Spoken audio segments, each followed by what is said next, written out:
Los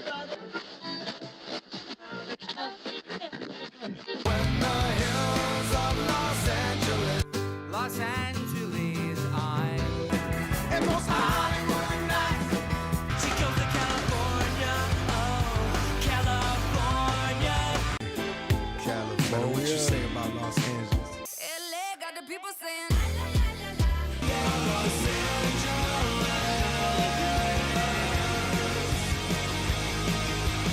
You're listening to Corner of the Galaxy on cornerofthegalaxy.com.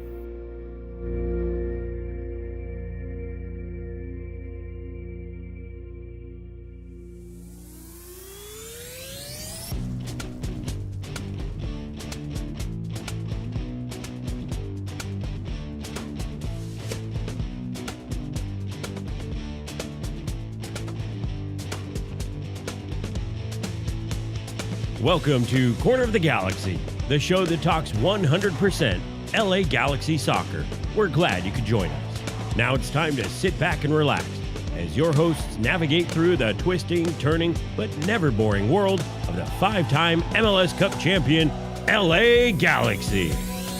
Hello, everybody, and welcome to Corner of the Galaxy on cornerofthegalaxy.com. I'm your host, Josh Guesman, coming to you on a Wednesday, August 7th, the LA Galaxy getting ready to take on Seattle Sounders in Leagues Cup action on Thursday night. So we have a special Wednesday show, the LA Galaxy. While they haven't officially announced it, here we go. Fabrizio has already announced Marco Reus headed to the LA Galaxy. We're going to talk about that. We got Micovic problems, 99 problems, and a Micovic is one.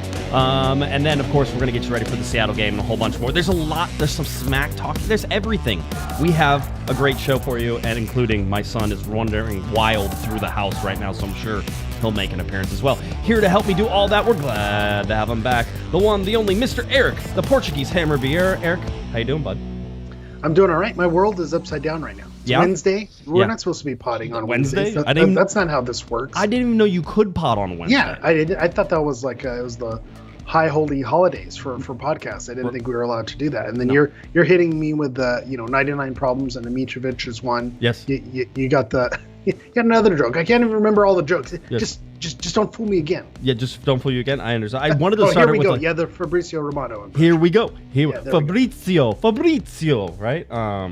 So we're in. Isn't it Fabrizio the guy who's with Jack Dawson on the Titanic in the movie? It's Fabrizio, his good friend. Yes, it is. Thank you. Yeah, sure. Hold that one. Not a problem. Glad everybody could join us. LA Galaxy getting ready for a game against Seattle. Mr. Eric. Interesting times. I think Brian Schmetzer's talking smack, which is always good. Do that. It's not Don't good. Do that. It's not good. The Galaxy already defied me because they were on their way up to Seattle tonight. They're flying out. So I said, don't even get on the plane. Yet they have gone ahead and did that anyway. Yeah. With their Jersey Mike's sub boxes, which again, great product placement. I hope they're a sponsor. I hope they're a sponsor at this point. And if they're not, they're getting so much free publicity. It's ridiculous. Yeah. So they're on their way up to Seattle. We have the Marco Reus news. We're going to talk about all that. Let's start with one of what I would imagine is a couple different times tonight. I mean, really, I think we're going to be busy on this. But let's go first to breaking news. Ooh. The big breaking news, the stuff that we've been waiting to tell you about. Isn't the Marco Reus stuff, although I'm sure we'll get to that here in just a very short amount of time. But the big breaking news is that we have a live show coming up, Eric, on August 24th. Is that on a Wednesday? It's not, thank God. It's on a Saturday, so it should be a lot of fun, right? Is it on a Saturday or Sunday? Saturday. It better be on a Saturday. Yeah, it's a Saturday. Saturday, August 24th, the LA Galaxy will be taking on Atlanta United at Dignity Health Sports Park. That will be a Pups in the Park day. So if you have your pups, you might want to bring them to the park. Purina has asked us to do a pregame show, so we're going to do a pregame show out at Galaxy Park from like 5:30 to probably a little bit before 7. And we do have some special guests that look like they're going to be lined up as well. And I'll tell you, our first one is Mr. AJ De La Garza. So that seems likely that that's going to happen. So you're going to want to be there, because why would you want to miss AJ? I don't want to miss AJ. It's a good get. Yeah. It is a good get. But not only that, but I think you're flying in. Here's how bad I want to see AJ De La Garza. I'm flying out. I will be out for the live show. I will be in Dignity Health Sports Park. sponsored by Purina, Pups at the Pitch. Right. Who'd have thought? Thought? Me, you, Purina, Not me. Corner of the Galaxy, Yeah. AJ De La Garza, match know. made in heaven. Yeah, So, it is. shout out to the people who are behind the scenes making that work. So it should be a fun time. So I'm planning to be there. I think I've been to more Galaxy games, home Galaxy games this season. Yeah. Than I've probably been in the last, 3 years since I've moved. So shout out to the LA Galaxy this year, just reinvigorating the fan base, even from out of state. Well, the other big news, of course, is that I believe Mr. Kevin Baxter will be there. I believe Miss Sophie Nicolau will be there, the Cannon herself, and our young man in waiting, our designated driver on all of these things, the protege, Mr. Alex El Nino Ruiz will be there as well. So Alex has been there. So what a lineup! The whole gang, whole gang's get together. We're thinking 90-minute show. Like, this ain't going to be a short one. We're going to have a good time. We're going to do over at Galaxy Park. So already make your plans to come on over and join us.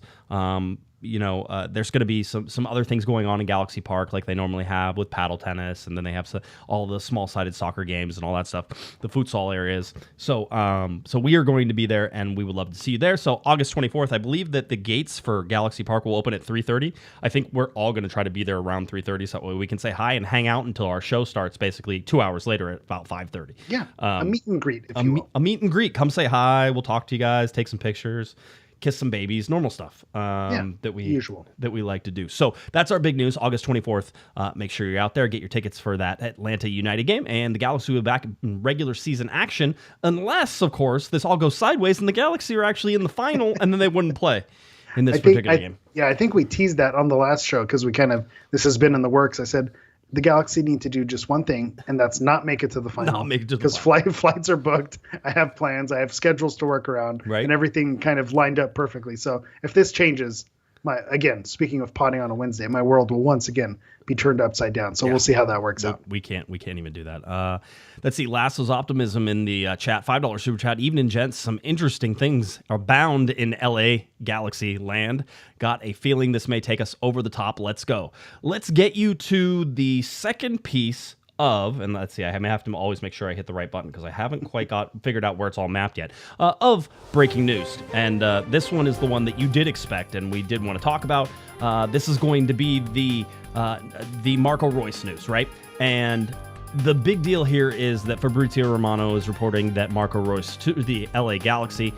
Here we go. Deal finally done after initial agreement revealed in July. Contract until December 2025 plus option to extend as expected. Reus planning for travel to U.S. in the next days for medical tests and contract signing done and sealed. The breaking news on this part, not that it wasn't breaking news this morning whenever it happened. I was in a meeting, of course. That's when it always happens. Of course. But the breaking news there is that as Corner of the Galaxy, I can confirm that those details are indeed correct. And there are, there are plans underway to make sure that Mr. Reus has places to stay whenever he arrives here in La La Land. So everything seems like it's headed in the right direction. All that stuff is there, and I think this finally gets across the line. Now, the Galaxy probably will not announce this officially here for... I don't know because I didn't really even ask the question. It wasn't, but I wouldn't be surprised if it's not this week, right? Like it's one of those, it might be towards the end of the week. Wait, it is the end of the week. Wait, no, it's the middle of the week? Is Wednesday the middle or the end? I can't figure it out. Wednesday is the middle of the week. Okay. Mm-hmm. With a match tomorrow. I could see this going two ways. It could be what better publicity, than the day on your match day, making that announcement and making it work out. So that can be one piece of it. I wouldn't be shocked if it happened tomorrow, but I also could see a situation where, hey, we have a game tomorrow. There's plans to, pump that up for whatever it's worth, do the League's Cup of it all. And then you wait till that passes and you either do it Friday, Friday news dump situation, or depending on how the results go, if things maybe don't go swimmingly for the Galaxy away at Seattle, maybe you say, okay, here's our fresh news, for next week, starting next week. And then that's kind of your momentum during the break before, as you prepare, for MLS action to get back in play. Yeah, it's It's one of those things we have to watch now. We have to see how quickly he can get into camp. We have to see all those things. Right now, it's like sort of, okay, it seemed like the Galaxy are more than prepared to make all that stuff happen, so I don't know that there's any super huge rush for that. I believe family vacation for him is wrapping up, and so he should be pointed in the LA direction sooner rather than later. I could see a Friday announcement just because you're playing on Thursday, and you're like, all right, Friday. As long as it's like still Friday in the morning, I think you still get a pretty good bump out of that, right? So you could see that happening, and then you go all the way through until, if it's not Friday, then it's probably not until Tuesday, right? Because usually Mondays aren't days that you make announcements, right? So it's going to be probably Tuesday. So we'll keep an eye on that. Really interested to see him in an LA Galaxy kit, in LA, ready to play, and where he fits in and how that works. And, we've been talking about him sort of being a replacement for somebody like Ricky Puig. Maybe he can go up and play a false nine whenever they want to and move Paintsil back to wherever they want to. There seems like there's a plethora of places to put him. There were a lot of P's in that. That's a good, right? That's a Peter Piper Peck of Peppers plethora of places to put him. Plethora of places to put him. Absolutely. You said it the second time. But it is that one of those things where now we're sort of interested in to see how he integrates into the squad and everything else. And this is something the Galaxy have been going after now for months. And probably longer than that. They've known that they wanted this guy on this team.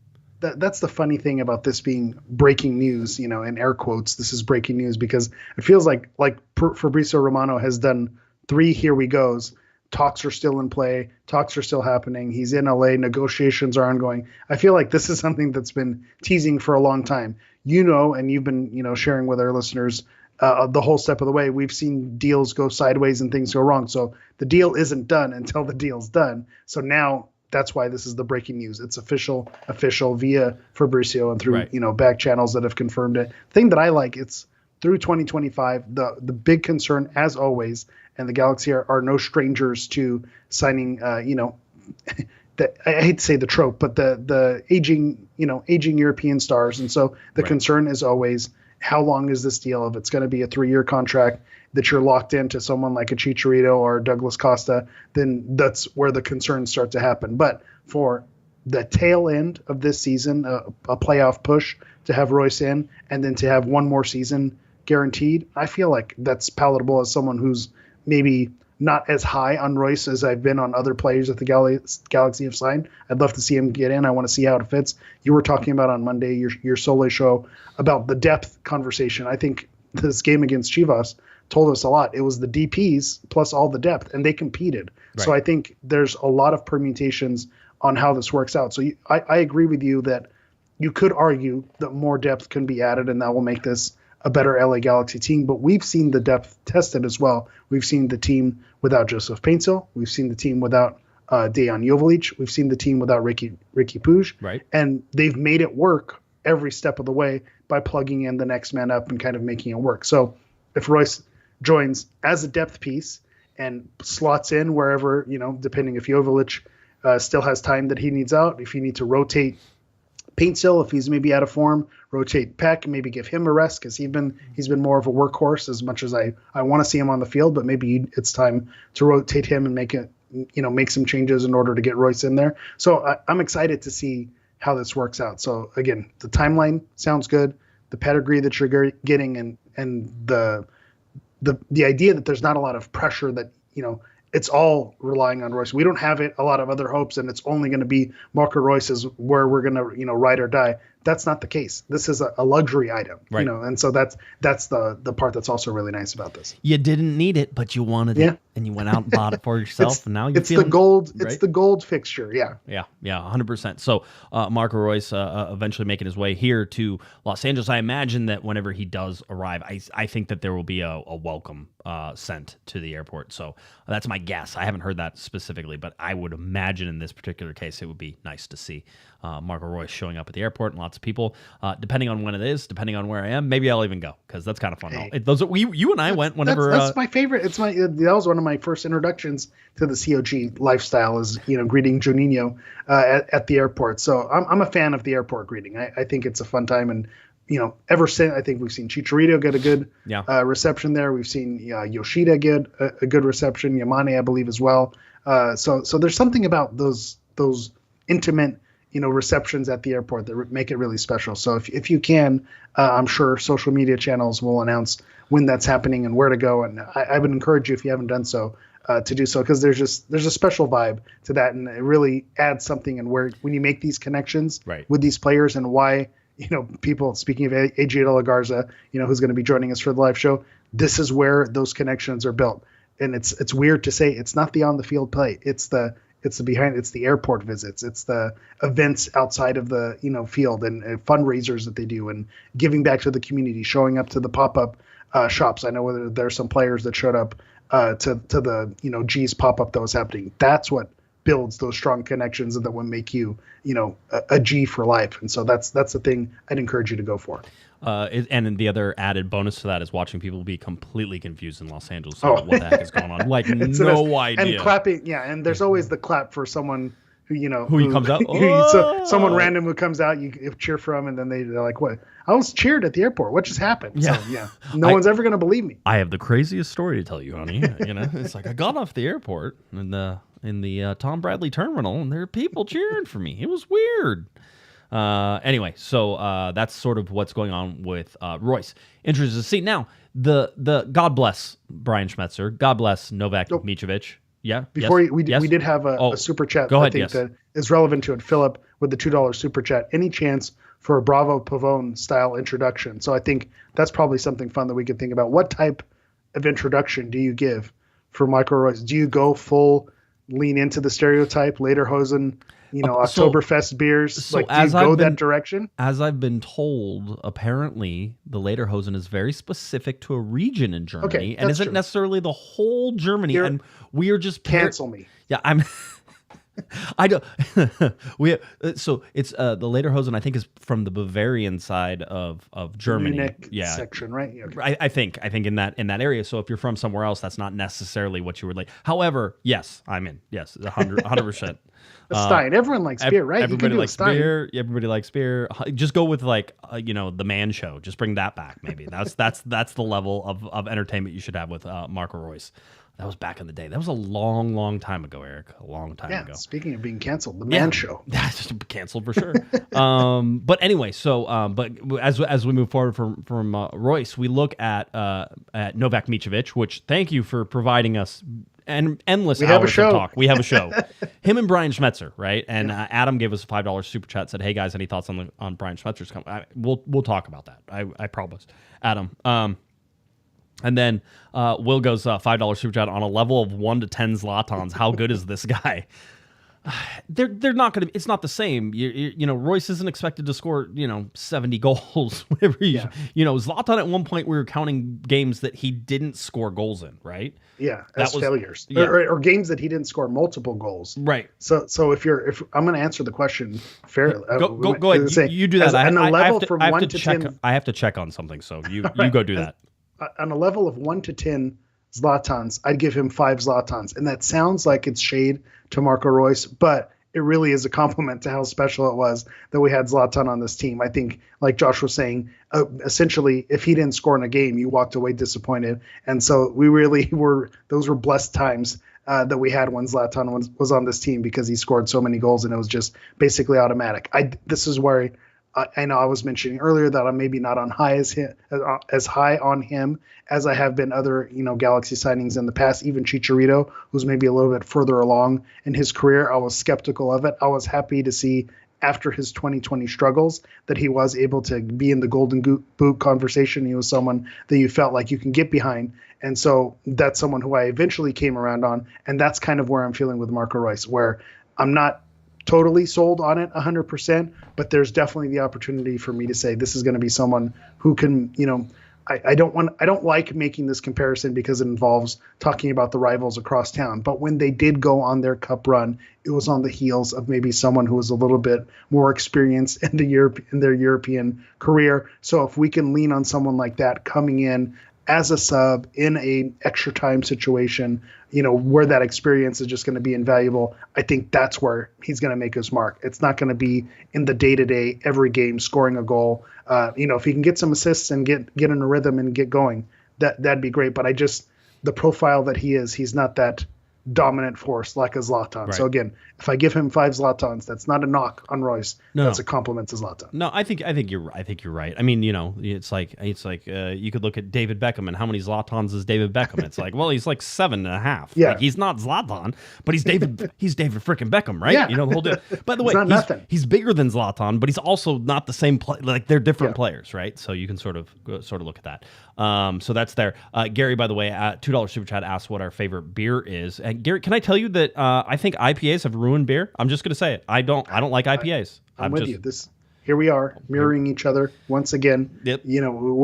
This is sometimes the issue with this show when we do go on Thursdays is I don't argue with you enough. We don't get in enough fights. But I'm with you. IPAs. And I know probably the outsider is probably lurking somewhere in the chat. I know he's a fan of an IPA. Of course he my is. brother is also and of course your brother is a fan of IPAs. You know what? That makes a lot of sense for both of them. I'm just saying. So, but again, not for me, not my thing. I want a beer with, I'll take a good flavor, a good hoppiness, but again, don't kill me. Don't make me regret, drinking this substance. Well, do you have an answer for favorite beer?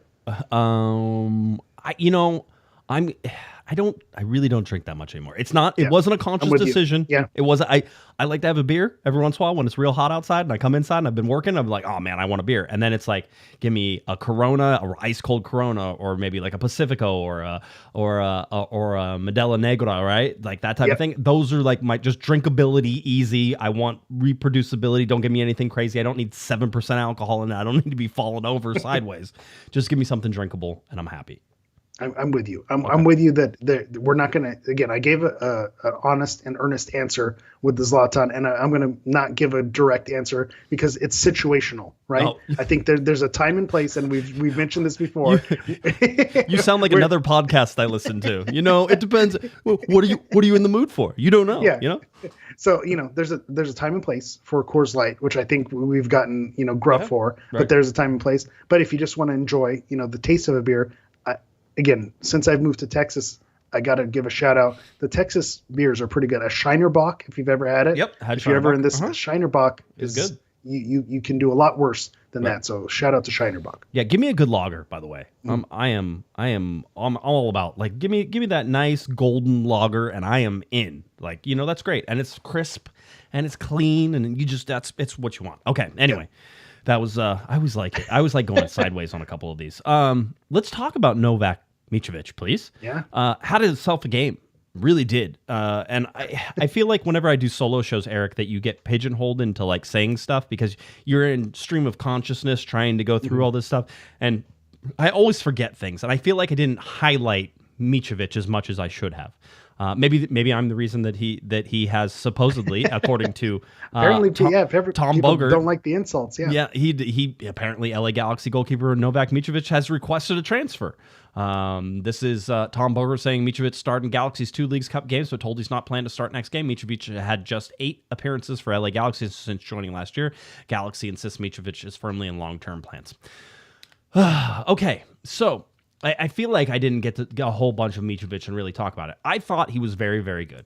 I thought he has been pretty good in his appearances whenever he's played, whether that's preseason or anything else. I thought it was head and shoulders clear that John McCarthy was the better goalkeeper to start the season. I really didn't think there was a goalkeeper controversy. Maybe you can say now there's more of one because you just watch Micovic play, but let's be a little realistic, and then I will tell you what I think is actually happening here. First of all, LA Galaxy fans, chill out. Jeez. Well, player says he wants to leave. Of course we're going to freak out. Yeah. You know how this works. He doesn't want to leave. He wants to start. That's the whole thing. This is a guy who just got a whole bunch of league-wide attention for what he did against Chivas. By the way, not just league-wide, but maybe North American attention, maybe some worldwide attention. All of a sudden, people are paying attention to what he's doing, and he's like, I did that, and this is what I can do every single game. Let's go. Bring it on, right? The whole deal. As he should be. He should be jacked up about this. But I can go back here to his career stats in Major League Soccer and say 360 minutes played, 8 goals against, 4 games played, 4 games started. That doesn't count the Leagues Cup games and everything. This is regular season for the LA Galaxy, all right? You can go look at that and say, okay, that's cool. Galaxy paid $1 million for him. Guess what? They didn't pay $1 million for him because he has this stunning, absolute great record. They paid $1 million for him because he's a project for them, right? He has potential for what they want to do. He has a future with this LA Galaxy, and quite honestly, if I could be in his camp for a little bit, I would be like, be quiet. You're on the verge of winning the starting spot next year. And I firmly believe that. I think that if everything goes the way that we expect it, even with John McCarthy playing well through the rest of us, and let's not forget, because I remember Donovan Ricketts getting injured in a final and breaking his hand and his arm, and then Josh Saunders coming in, and who was the starting goalkeeper after that from then on? It was Josh Saunders, right? Saunders. He became the guy. He became the guy. He's one play away. John McCarthy is one play away from not playing anymore, and Novak Micovic is one play away from playing the rest of the season. Look at John McCarthy's trajectory. I think John McCarthy had Maxime Capro not gotten injured in that final. Maybe he's not on the radar like he was, last season, because he was able to get a lot of starts. So I'm with you that you're right there. I think the good thing about Micovic, and when you compare him with McCarthy, is there's not a stark drop off. And I think that's the benefit. And that's probably where the argument and his frustration comes, is John McCarthy is, and this isn't a diss on McCarthy, John McCarthy is not miles ahead of Micovic. And that's probably why he's like, I'm right neck and neck with this guy. So, I want some more starts. And he's not wrong in that regard. But I don't think McCarthy, and I was critical of him at the beginning of the season, I don't think he's done enough to have you question him and make some switches. I did call for it a little bit earlier in the season, but right now I don't know if he's turned around or the defense, and we'll talk about that with Schmetzer a little bit later, or if the defense has stepped up, but I haven't seen the mistakes from McCarthy like I maybe saw from previous goalkeepers like, a Jonathan Bond or a David Bingham, where there were some mistakes that made you go, ooh, there's something there that makes me, raise my eyebrow a little bit. And I haven't seen that from McCarthy in the last run of 20 games or 15 games, wherever you want to call it. So that's where it gets really tricky. We were talking about this a little bit before we kicked on the microphones here. This feels like the Dejan Jovalic playbook. I feel like we saw this exact thing, this exact situation where Jovalic was coming off the bench. He was scoring a bunch of goals. He had better goal production than maybe some of the starting forwards that were happening. And I believe there was even a rumor of transfer request or a formal transfer request. It happened, and he was, reined in, asked to be patient, and look where Jovalic is now. He was the starter. He was leading the team in goals. Obviously, with injury, it's going to be tough for him to get back into it. But there was a trust in him that he was going to be the guy. He was the guy, and he was delivering and scoring goals. And that promise of going elsewhere after this, it was still there. So I think we've seen this playbook, and I think it needs to be the same with Micovic. Is you're when you're called upon, you're doing your job. You're doing what you're supposed to be doing.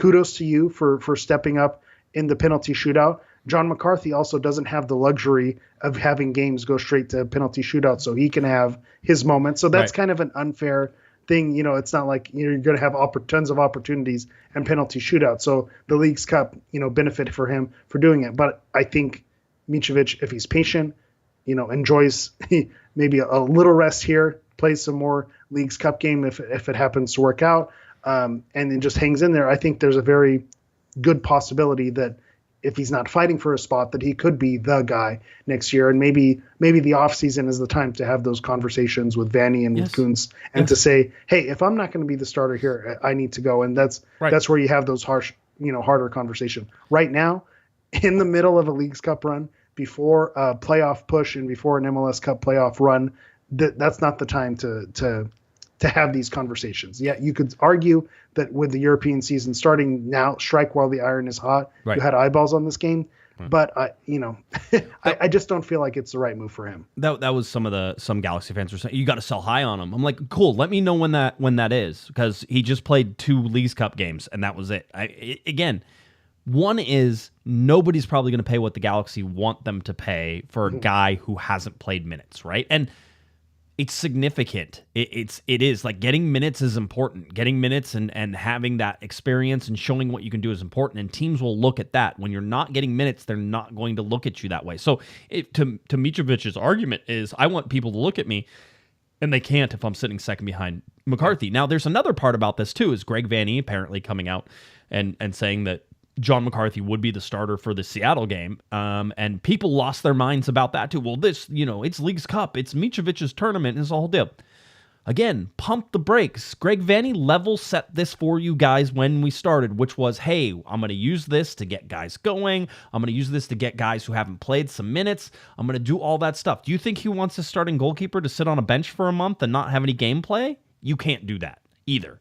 So there's a balance. Back? You can. I really think that I was already thinking that McCarthy was going to start this next game, because it's like, this could be the last game. You may not get another game to play after this until you start the season. You need to get McCarthy some minutes because he's been resting, which he's needed to be, right? In order to be ready for Atlanta coming up too. So to me, it made sense to progress that way. Now, why would you?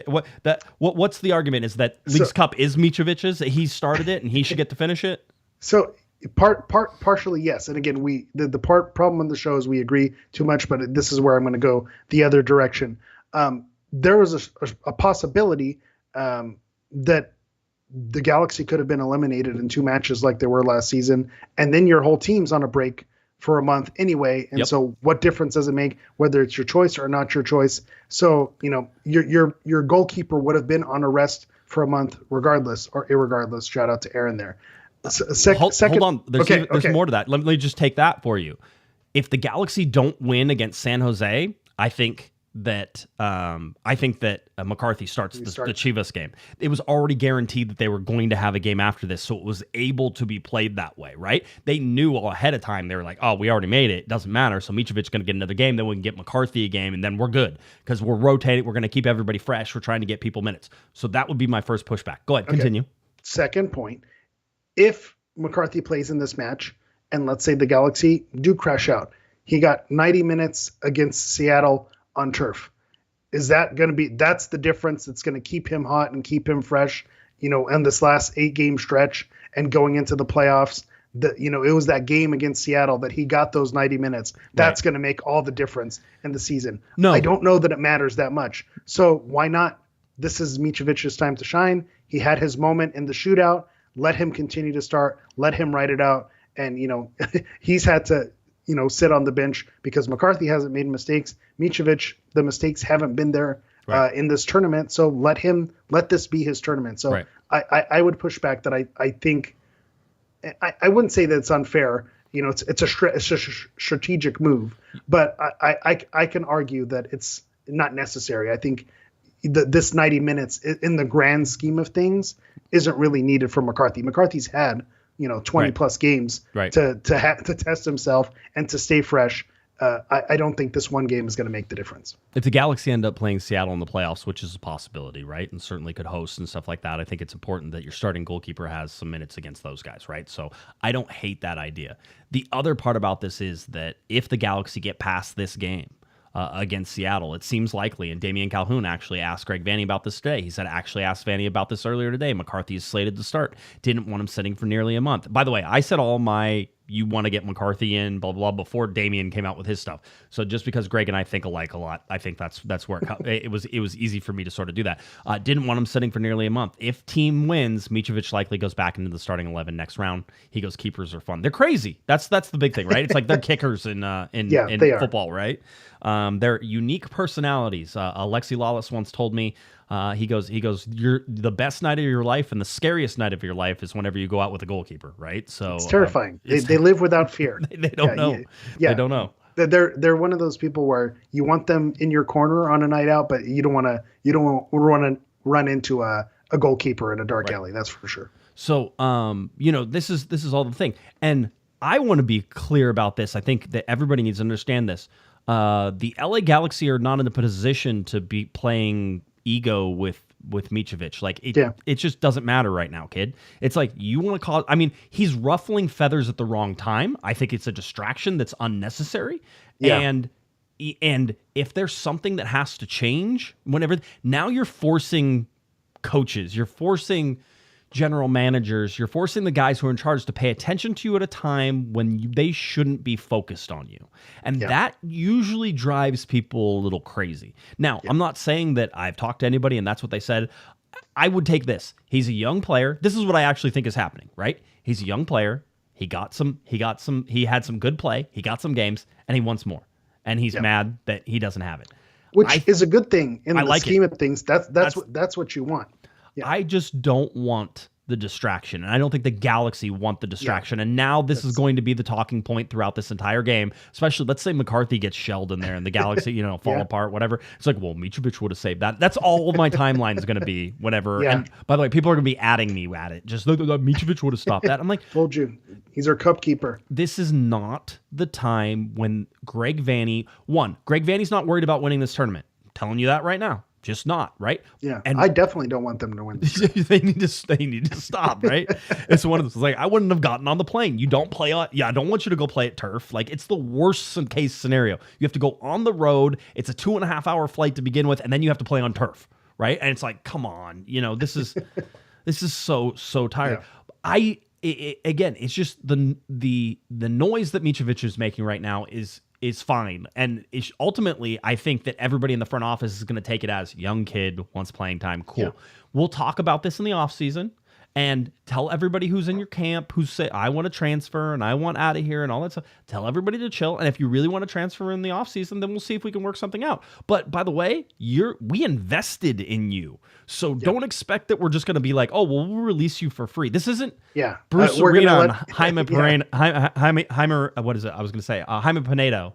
Yeah. Yes, there we go. I couldn't. And it's also not, Micovic isn't, 35, right, where you're just going to let him loose. Like, this is someone who you're not going to let walk away for nothing. The piece that I agree with you on, and I think it's a separate conversation, right, is we talked about this team being Vibes FC, where, there's just something about everyone's feeling good. This team is very united and behind each other. And so this, throwing this little wrench is something that I agree the team does not need right now.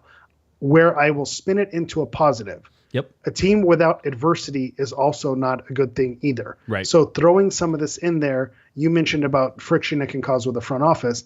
I think this is also an opportunity for your team leaders like a Maya Yoshida or like a Gaston Brugman or whoever is in, Dejan Jovelic's, and Micovic's camp of their clique of people, whoever their mentor is. This is now their opportunity to jump in, put their arms around the guy, say, hey, I understand why you're frustrated. You got a lot of talent. And this is now an opportunity to have a building block where you can now overcome this obstacle. So you can spin this as a positive too, that he's making noise. The team's going to need to figure out whatever friction this may be, whatever the relationship is now between McCarthy and Micovic.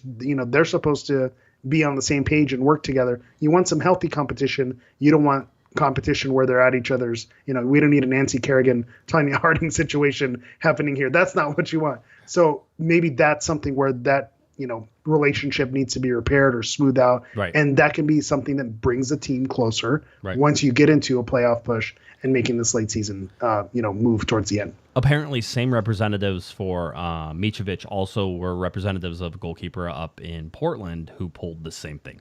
Ended up staying, caused a whole bunch, said he wasn't going to train with the whole deal. I mean, it could get ugly if it really wanted to get ugly. Yeah. I'm telling you, for Micovic right now, I think that if they really wanted to cut bait because he was going to be a real problem, if this was actually good, which I don't think it's a thing yet, if it was actually going to be a real problem, they're not going to let him derail this, and it's going to go a long way. You can ask for playing time. You can be upset. Dejan Jovelich did, I think, in a pretty healthy way in a lot of ways. Was like, I want playing time. I want to be here. The future of the Galaxy. The future of the Galaxy, the whole deal. Micovic, just hold on, buddy, because you are probably the starter next year. In fact, I would bet on it. Quite honestly, if Micovic would have had a better preseason, he may have been the starter this year. Yeah.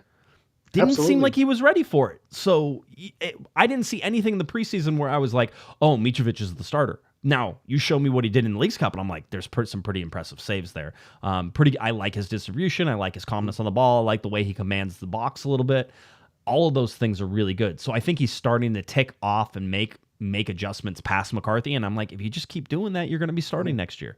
But you can't, this can't be a distraction. If you're going to distract this team, then the Galaxy may just be, I said they wouldn't move him, but it's one of those things. If you're going to be a distraction, I'm going to get rid of you because you can't be a distraction right now. This is an MLS Cup contending team. They may not be able to win it. They may not be able to get there, right? They'd have to fix some things in order to really make up that push. Royce coming in may really help them. It may not. Don't know how that's going to adjust and fix things. But this is an MLS Cup contender. And with 30 teams in the league, 30 teams next year, 29 now. With 30 teams in the league, you have to take these chances when they come. They are not going to come around very often, right?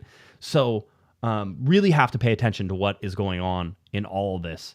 And Micovic needs to simmer a little bit, I think. Yeah. It's like, okay, you said your thing. Now go back and train like you never said it. To your point, I also don't.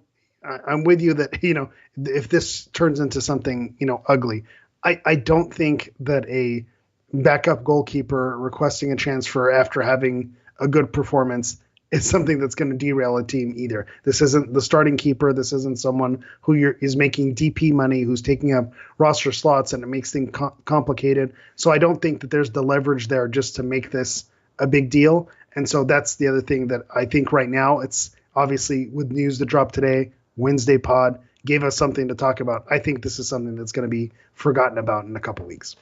What was it? Yesterday's what is it? Yesterday's news that lines the cages of the birds. I forget. It was something. What was that from? Sure. It's from a movie. It's a thing. It's recent too. It's not too far away. And they're like, what? What did you just say? Like, no, this is never going. Oh, it's not recent. You know what it's from? Notting Hill. Thank you very much, Hugh Grant. Is it really? Yes, it is. Absolutely. So just wanted to throw that out there. I was like, that's I know. Not new. Yeah, I've heard it recently. I felt like it's relevant in today's media world. So anyways, that's the Micovic situation. Very interesting.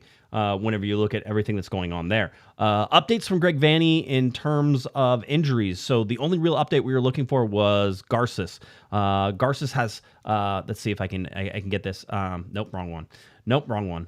It's okay. Garces has a contusion on his leg. They said probably not going to be available for this game. I would imagine it doesn't seem like it's super serious. A contusion is good. Contusion, for those of you who don't know, it's a bruise. He has a bruise. Yeah, he has a bruise. And so he was a revelation for me. I loved what I saw from him in that Chivas game. I was bummed to see him go out because I saw it. With his limited minutes, I wasn't sure what exactly we were getting. I liked him in the small moments where we saw him and some of the high soccer IQ that I saw he brought to the team in set pieces and situations like that. Shout out to Alex Ruiz, El Nino, for his analysis, on his limited minutes there. But to see him get essentially a full match here and to see his hustle and to see his grit and his grind, I think he's someone who's going to be special when his number gets called upon. It makes me a little bit nervous if he played his one full game and he goes out after this. But we'll see how this plays out over the course of more playing time. Somebody landed on him or kicked him pretty hard. Like it was a whole thing. So I worry less about contact injuries like that than non-contact injuries, right? I was talking to somebody about Garces and was told that he's still rusty. Like there's still some rust in there and he's going to shake off some cobwebs and stuff like that.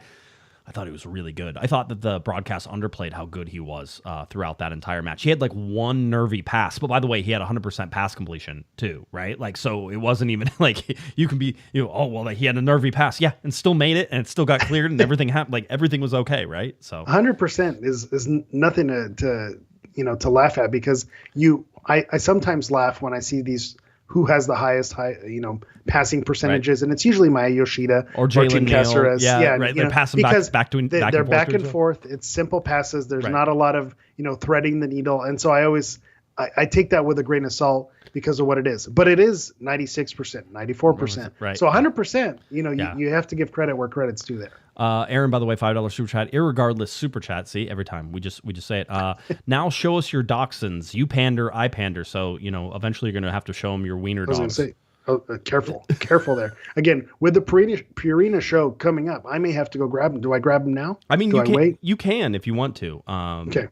Maybe we'll do it at the end. I will say. One of the things I think we should do for the Purina show is have pictures of our dogs on the table with us, right? So you take pictures of your dogs. Done and done. Everybody on our squad is our dog people. Right? Everybody has dogs, except for Alex because he's 20. He has other things to worry about. Alex, don't get a dog, okay? Again, take this in the spirit in which it's intended. Alex, I feel like, would have a cat. I feel like he'd have a mean cat. He does. He would. Right? He seems like he'd have the evil villain, right? Like a little bit of that. Yeah, he's going to take over the world anyway. LA Galaxy Outsider, $5 super chat. Vanney should pull the reverse wild. the reverse wild collect 4 card and start Brady Scott in Seattle. That's always That's you know what? I would love that actually. that's like the parent yelling at the card. You know what? You guys can't figure out whose toy it is. Okay, the toy's going out the window. Then nobody gets it. Then that's very. We're turning this car around. That's some hard dad energy right there. That's dad on the road trip energy. You know what? I'm done. I don't need this. Right? Whole deal. So that's going on. I'll cancel the tickets to Disneyland. I don't care. I paid for them. We're not going. Oh, do you guys? I was gonna say I've never said that before. That's definitely not anything I would ever say. My kid right now is in the phase where he begs and begs and begs me to buy him something. Like, please, will you get this for me? I need it. Blah blah blah. He gets it, and 5 minutes later, he's like, I need that other thing that over there. I'm like, no, I'm not. Like, and it's not even. It's $5, right? The whole, but it's like the whole principle. I just gave you what you wanted. Yeah. Again, how much Roblox do you need? Come on. It's a Hot Wheels cars. They're like $1.09 at Target. Like, what? You can't have 3 of them? I can't afford 3 Hot Wheels cars. I can. So it's kind of hard. No, you can only have one. Well, what if I want this one too? Okay, $2. And it's like, what about this one? Okay, $3. That's it. We're done. $3. That's the whole deal. So a hard cap. Yeah, I know. Sometimes you just gotta lay the law down, man. I don't know what to tell you. Tom Bogert also reporting that about Carlos Vela. The only reason that I put this in here, right? We're getting watch the chat go wild. Yeah, if you thought the Micovic news made people upset, right? 100%. Was that there were reports and announcements that Carlos Vela and the LA Galaxy had talked. And that they were going to get together. And it was going to happen. And this is always going to happen. Everybody was talking. And I kept telling you, no, it's not. No, it's not happening. And I just want you all to read what Tom Bogert says. LA Galaxy never made offer, right? I don't even really think they had that much of connections on any of this. I don't think when I asked, I was very clearly told no. Like, it wasn't like, no, it's fan fiction. It is. And, the whole idea is that he's sitting on the sidelines. I think he wants to sit on the sidelines, quite honestly. Apparently, he doesn't want to go anywhere else. That's what Bogert was saying. He's like, no, he wants to stay in LA. I'm like, oh, well, that's too bad because there's 2 teams in LA and it doesn't seem like either one of them. And then it's like, just San Diego. Sunday Men's League. Yeah, right. I mean, do you need a 6th for some short sides? Maybe you can get Carlos Vela out there. But that was one of the things I wanted to highlight and point out to you. That doesn't seem to be in the Galaxy plans and hasn't been in the Galaxy plans. And Tom Bogert said it wasn't in the Galaxy's plans. Do we have any updates on scores? Are we watching any scores around the Leagues Cup? Because there are games going on tonight. We have LAFC up 1-0 in the 47th minute. Okay. And Pumas beating Vancouver 1-0 in the 49th minute. So again, this is all other side of the bracket for the Galaxy again. Or no, Vancouver versus Pumas. Yeah, they would get the winner of that. Yeah, and so this is all in the west. Mm-hmm. This is all on the west side, right? So it's all on the west side. So you are seeing, Pumas Vancouver would play the winner of that would play the winner of LA Galaxy Seattle, right? So that is the game that you're sort of watching. And if you were looking for possibly an LAFC LA Galaxy matchup, then you would want to see both of those return and go all the way through, right? There's still a lot of games to be played in this tournament. There's a lot. Round of 32 is a lot. It's a lot. So this is one of those things to watch as we continue. But here are your standings, and then the LA Galaxy will face Seattle tomorrow at 7:30. That game will kick off at 7:40, and we are expecting that game will be on MLS Season Pass, as they all have been, at Lumen Field. And, of course, we have the to be determined here, but we know it's 7:30 p.m. is your game time, as we expected, the West Coast kicking off at those times. So the LA Galaxy getting ready for, the Seattle Sounders.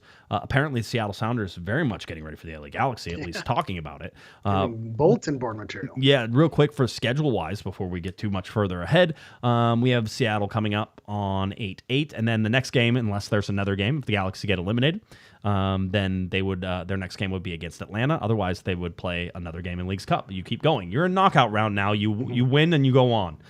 You lose and you go home. So that's where everything sits right now. But again, just to remind you of what that schedule looks like closing out the rest of the season, only 8 regular season games. So as of right now, Eric, if we were playing this game, we're going to say that there are 9 games left in the LA Galaxy season.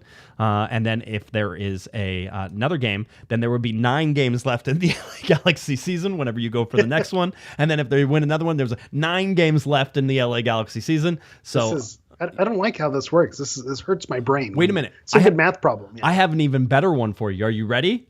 Ready. Hit me with Thursday night, against Seattle, the LA Galaxy must win that game in order to go. It is a must-win game. Congratulations. The LA Galaxy their have first one. must-win of the season. It I is think their... was someone in the Discord with that? I think someone hit us with that one. Yeah. Somebody was. So definitely something to watch. Here, let's, again, Seattle is a house of horrors for the LA Galaxy.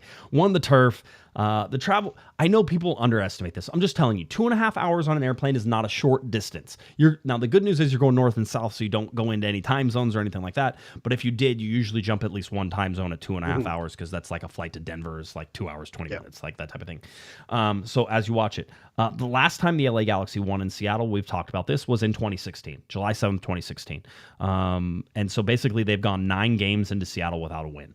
That's how this has gone. And last time, earlier this year, was a 0-0 draw. Remember, no Ricky Puig in that game. And 0-0 draw up in Seattle earlier this year. Now, Seattle has turned things around, Eric. They're 7th in the West.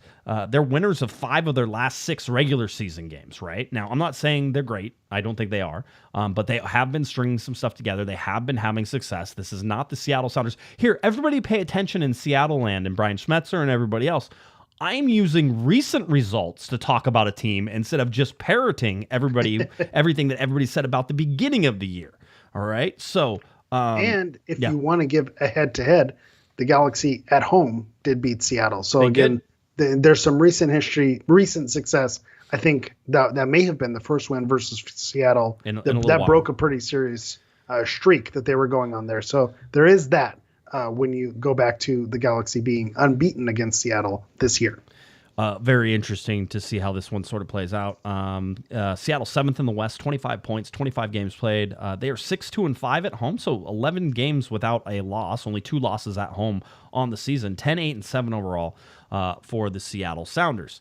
Now, what happened was, in Brian Schmetzer's press conference today, according to Rob Jalen, who's always wonderful and excellent, who's one of my favorite people to talk to whenever we're up in the press box, he said that he quotes Brian Schmetzer as saying, "Defending is the LA Galaxy's Achilles heel. They don't like to defend," is what Albert Rusnak says. Okay. Ooh, everyone was listening to say that. I know. That's what they said. How dare you? Would you like some facts about the LA Galaxy defense? Here's the thing. Are you going to hit us with some hard truths? I am. For Brian Schmetzer here? I would like to start this by saying we watch the LA Galaxy all the time. We know what they've been capable of. If the LA Galaxy, I'll start it by saying this. If the LA Galaxy didn't have a set-piece problem, which they certainly did at the beginning of this year, through about the first half of this year, it was like set-piece crazy. I think they've given up something like 13 goals in set-pieces, right? If the LA Galaxy had just a normal set-piece defending record where they allowed 3 or 4 goals in there, the LA Galaxy would have the best defense in Major League Soccer. Right now, I just took away like 7 or 8 or 10 goals. And if my aunt had there's a whole thing there. Yeah. If my grandma had wheels, she'd be a bicycle. Bicycle. Yes, that is the correct one. That's the better one. Yeah. Yeah, that's the one. However, let's go through this. The LA Galaxy have allowed 7 more goals than Seattle. That's it. Seattle has the best defense in the Western Conference. I didn't see overall in the league, but they've allowed 29 goals, right? The LA Galaxy have allowed 36 goals. There's only 7 goals difference between those two. So stop me if all of a sudden you're like, oh, well, those things are so far apart. They're not that far apart. They maybe the argument is it's their Achilles heel, as in it's the worst of the things that they do, which I could argue might even be fair. Having said that, though, if you take away the set piece defending, the LA Galaxy have one of the best open play defenses in Major League Soccer. They're not elite, and I think that's where everybody's missing. They're not elite. You're not going to get tons of pushback on that, because it's not like, well, the Galaxy are the best team defensively in the league. So what is Schmetzer talking about? So he can get away with making these comments. It's funny because this feels like it's a semantics issue. He didn't say necessarily the wrong thing, but I think the Rusnak quote is the one that's probably the most incorrect, right, that they don't like to defend. And this is why you can't just look at FOTMOB and you can't just look at the stats and goal differential and say, well, this team is, let in this many goals. They don't like to defend. We know the set piece, issue that has plagued them. But when you watch this team play, you see the blocked shots, you see the tracking back, you see those situations. The Galaxy defensively, what they have is mental lapses. I say it all the time, the brain farts. This team will play a great game, score 3 goals, and then have 2 defensive lapses, right, and win a 3-2 game where it shouldn't have even been that close because of how well they played, where they dominated a performance, but just, two silly mistakes and they dig a hole for themselves. So is that they don't like to defend, or is that they're capable of making mistakes that, put them in difficult situations? Is it semantics? You can argue, well, that means they don't like to defend. It's their Achilles heel. It's not. But when I've watched this team play, I've seen a team that does like to defend, and that they do, block shots, and they do make it difficult for their opponents. And, with the way the Yoshida positions himself, and how calm Neil is in the back, and with Yamane being able to do what he does, I think with Nelson, him tracking back and bringing more defensively than maybe he brings to the offense, you see a team that likes to defend. So that's where I'd push back on it. Are they susceptible to mistakes on defense? Yes, but I wouldn't say they don't like to defend. That's not the issue with this team. The actual defense for the LA Galaxy is not bad, and that's like open play defending and everything like that. Yes, you're going to give up goals. That's going to happen.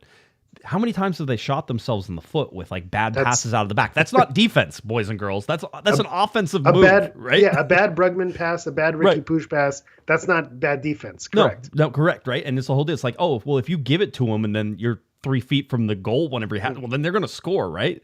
Defense is a thankless job, and I'm always reminded of that, because you can succeed 99 out of 100 times, and you gave up the one, and so you gave up a goal. And the offensive side, you guys had 99 shots and you were unsuccessful, but you got the one, and that's all that we needed. It's that type of thing. Yeah, so say hello to Dejan Jovalic there, right? 100%. And you can see that sort of in a lot of what the LA Galaxy do. This eventually has to start turning. The Galaxy are not a horrible defense. They had some really bad set-piece problems, and they've had some problems playing out of the back. They're willing to be okay with that because they have one of the most prolific offenses in all of Major League Soccer, right? So I guess if you're comparing their offense to their defense, then the defense is the worst part of it. Yes. Okay, fine. Correct. That being said, they're one of the top, I think, 2 or 3 offenses in the league, right? And then they have, a top 6 or probably a top 10 to 12 in the league defense whenever you look at it. To me, that's you're sitting there going, they've made a lot of progress. They've done pretty good. Seattle has only allowed 29 goals. Again, best in the Western Conference, might even be best in the league whenever that comes to it. At their home also is a fortress. Their home has been pretty good. Mm-hmm. They haven't won a lot. 6-5 at home is not great. 2 losses in there, but you have 6 draws. 5 draws, 6 wins, right in there. It's like, okay, you've drawn a lot of games, including the LA Galaxy whenever they were up there. Somebody in the chat room, by the way, Bam Dad says Seattle hasn't scored a single goal on the LA Galaxy this year. So, hey, maybe the defense is a little better. All the teams to talk. And here's why I really hate this. Right. We have a live show that we need to worry about. You don't need to give the Galaxy extra motivation. We know they don't need to win this game. We know Ricky reads the tweets. Yeah, we don't need to have them with that little extra fire and that extra oomph to get the win in this game. Hey, what are you doing, Brian Schmetzer? Please stop. I was talking to Catamount, who you've been seeing and been writing all this fun stuff, has a Substack now. You should check that out. Just a good source of information. I was talking to them, and we were having a discussion about the Galaxy team, and he's like, why do you want them to sort of like not even show up to Seattle? I go, because this team is incapable of mailing it in. They don't know how. They only know how to go 100%. They only know how to battle. And that's a really good, like, you almost don't want them to learn how to mail it in, right? You don't want that. You like what they're doing. They only know one gear, and that's sort of let's go. There's urgency, but you're playing on turf. It takes time. It takes a pounding. You're so much more sore.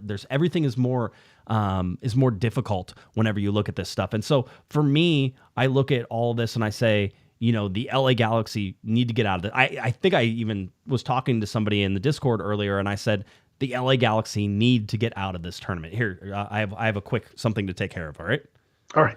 Yeah. So the Galaxy wanting them to get out of this tournament. So we're going to go back to the McCarthy conversation or the Micovic conversation.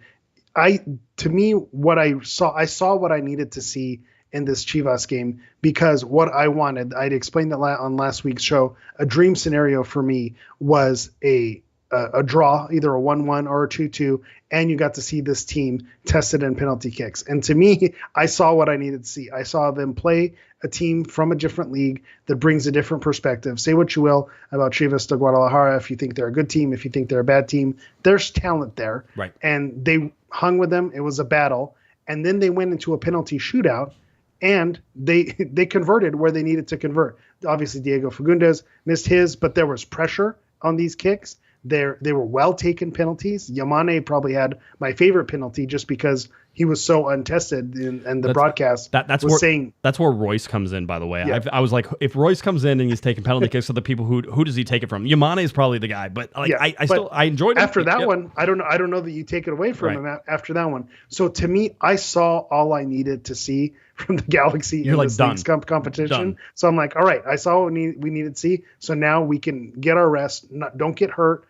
Don't go up to turf. So I'm right there with you with wanting to see the Galaxy kind of get out of this. And then that gets into where I started with the McCarthy Micovic conversation, where now you're going to end up on arrest anyway. So what's the difference? Yeah, but so we'll see where that lands. You're not going to be gone that. It's not that. It's like 2 weeks. It's not that right? long. It's 2 weeks. You'll make it. You'll make it. And I'm sure there's a scrimmage or, a visiting team that they can, set up and still get those real life minutes. They're going to play against us. They're inviting the podcast out so they can laugh at us. Done and done. Yeah. No. I need to pull my other hammy. I always feel like it's important that like press people, especially, like, get a chance to embarrass themselves in front of those guys. Yeah. We know we're not that good. Like, trust me, I know. It's every time I see you that you're younger than me, you're stronger than me. I was never as good as you, never in good a shape, never had the drive. There was nothing in there. There's no comparison between what you do as a professional who gets paid and what we do as like a hobby, right? And everything else that we put together. But anyway, looking at Seattle, certainly they went with a little bit of a rotation whenever they played their last game, I guess. Yeah, a rotation, much like the LA Galaxy, a rotation-ish, very similar, right? The whole deal. You still have to worry about Rusnak. You still have to worry about Jordan Morris. Yamar's back there. Alex Roldan's in there. Christian Roldan's in there. I mean, they have a lot of really good players, and they have. And again, don't be confused. This is not Seattle from the beginning of the year. This is Seattle like now, and they are a much better team right now. So I very much expect them to be in the hunt and in the playoffs, and there very well could be a playoff matchup in the first round between the LA Galaxy and the Seattle Sounders. The experience is definitely there, and so that's the frustrating thing probably with Seattle is these players have all been there before, so you expect them to maybe perform a little bit better than they have been. But what's scary when you go against them is these players have all been there before. They're not going to be phased. They're not going to be, scared of a Galaxy team. To me, a player to watch for in this match, he didn't start against in the Necaxa game, but he did start in the Minnesota game, is Nuhu. Nuhu is someone who, when the Galaxy played them at Dignity Health Sports Park, and also when they were away at Seattle, he shut down Gabriel Peck for large chunks of those games. And so I think that's going to be the matchup that I want to see, is Peck, who's someone who's been on fire as of late, going against Nuhu, someone who shut him down earlier on in the season. To see them battle it out, that to me could be the difference in the game. If Nuhu's able to neutralize the Galaxy DPs and the wingers to make it work, then it's going to be a tough putt. But if they can flip the script on them, then to me that's what it's all going to run down to. But then of course still have Jordan Morris, boneless chicken, skinless chicken cutlet there. The Roldans always seem to cause problems. So those are just those names that are there that you always worry about that they're going to cause problems.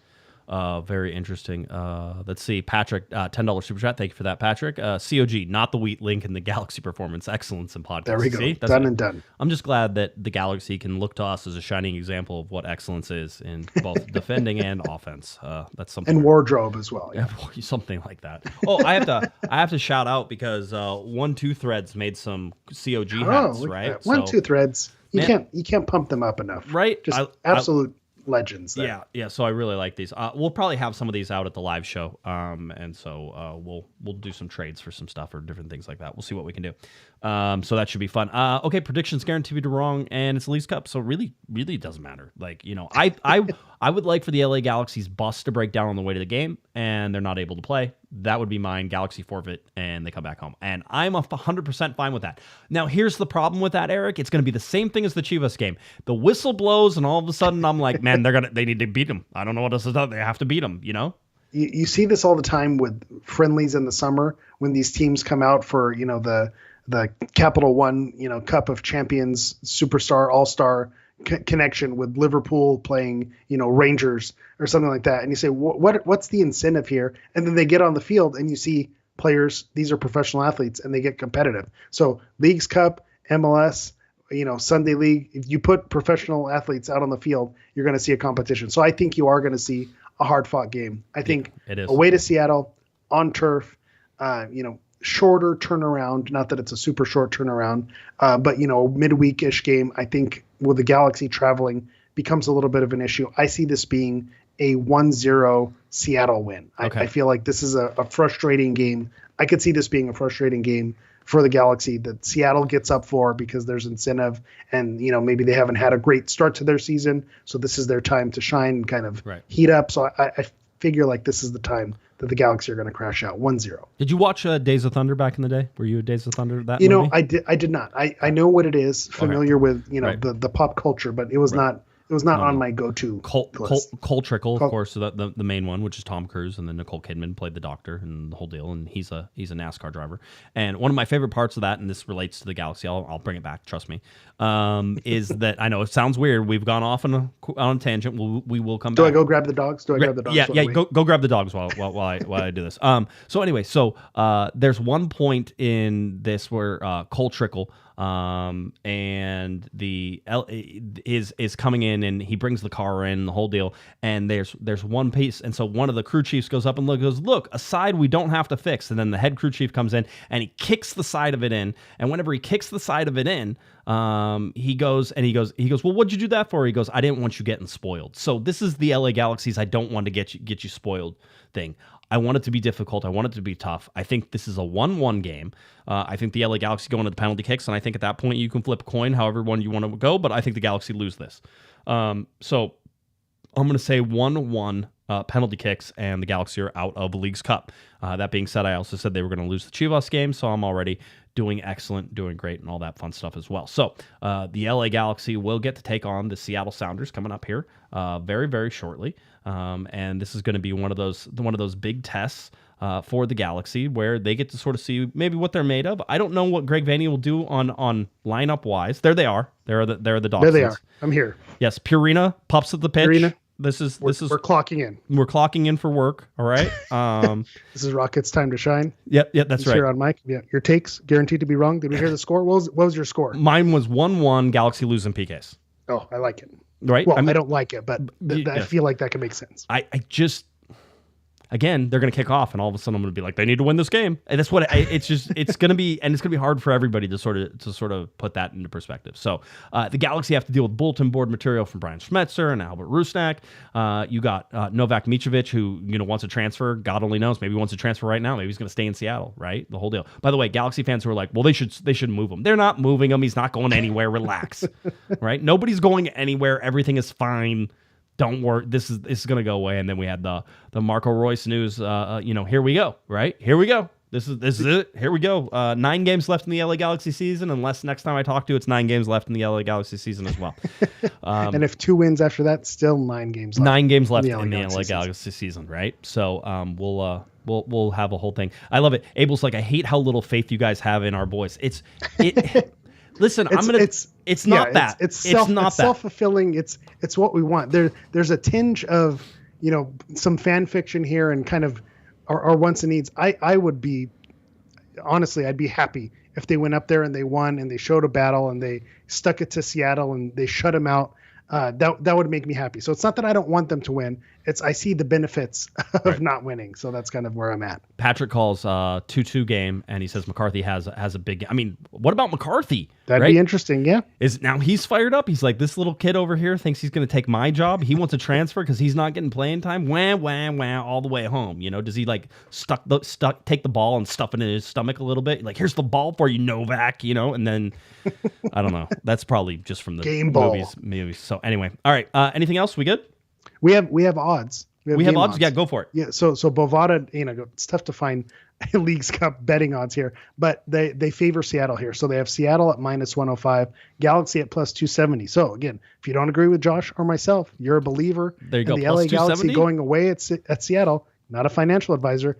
it's an easy way to make $170 if you want to put 100 credits Yeah. On the LA Galaxy there to walk away victorious. Again, not favored in Vegas, which not surprising, Right. Given the record and given Seattle's home field advantage there. So just an interesting wrinkle. The other thing that if you want to look up anytime goal scorer, Mai Yoshida plus 1,200. Oh, so that's if you it. think that there's a crazy scenario where Yoshida is going to walk, that's where you really make your money. That's where I like it. Okay, very good. Philip, by the way, Josh is the Seattle game that Vanney went quote unquote shirtless. It is. It is right. the game that he went the shirtless. world famous, the the beige sweater that looked like he was just I don't need a shirt, right? And we were flummoxed for most of that game, whether or not that was a shirt or not. At post game, I finally saw it and was like, it's a sweater. Okay, we know. So very interesting to see what they can do with this. We talked before this and before we completely get out of here, we talked about this beforehand. We said we want the LA Galaxy to go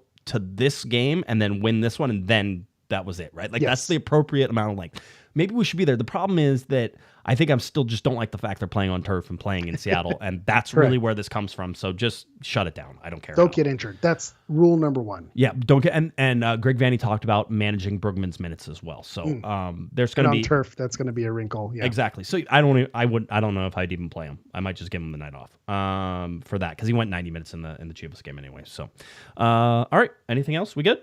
No, I think we're good. All right. Tell people where they can find you. And here we go. All right, boys. Let them know.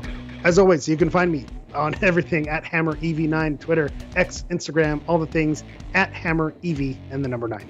Looking for me on Twitter and X, it's at Guesman at Galaxy Podcast. Head on over to SoundCloud, iTunes, Spotify. CorneroftheGalaxy.com is where you can find all of our stuff. Tell your friends about it. YouTube, subscribe. We're almost at 3,000 subscribers. We want that. And we want you buying tickets for the LA Galaxy's game against Atlanta United on August 24th. That's when there'll be Pups at the Pitch. We invite you to bring your dogs. Look for those tickets and those specials going on. Pups at the Pitch for the August 24th game. And we will have a live show at Galaxy Park. So tell your friends, tell your wife, tell your husband that you have to go to that game early. All right? So that way you can get the live show. And hopefully everything works out. And Mr. AJ De La Garza will be joining us as well. So a lot of stuff that we're glad to bring you coming up. LA Galaxy taking on Seattle on Thursday night. 7:30 p.m. is your kickoff. 7:40 p.m. is your exact kickoff. All right? So that does it for Mr. Eric, the Portuguese Hammer Vieira. I'm Josh Pato Guesman. You've been listening. You've been watching to our little Corner of the Galaxy. Have a great one, everybody. You've been listening to the Corner of the Galaxy podcast on cornerofthegalaxy.com. You can follow the show on Twitter and Instagram at Galaxy Podcast. And be sure to check out and subscribe to iTunes, Stitcher, and Facebook by searching for Corner of the Galaxy. Fans, we thank you for listening, and we ask that you be kind and courteous to your neighbors as you leave the podcast. We thank you for joining us and look forward to seeing you again. Until then, I'm Michael Araujo, and on behalf of the entire Corner of the Galaxy crew, goodbye.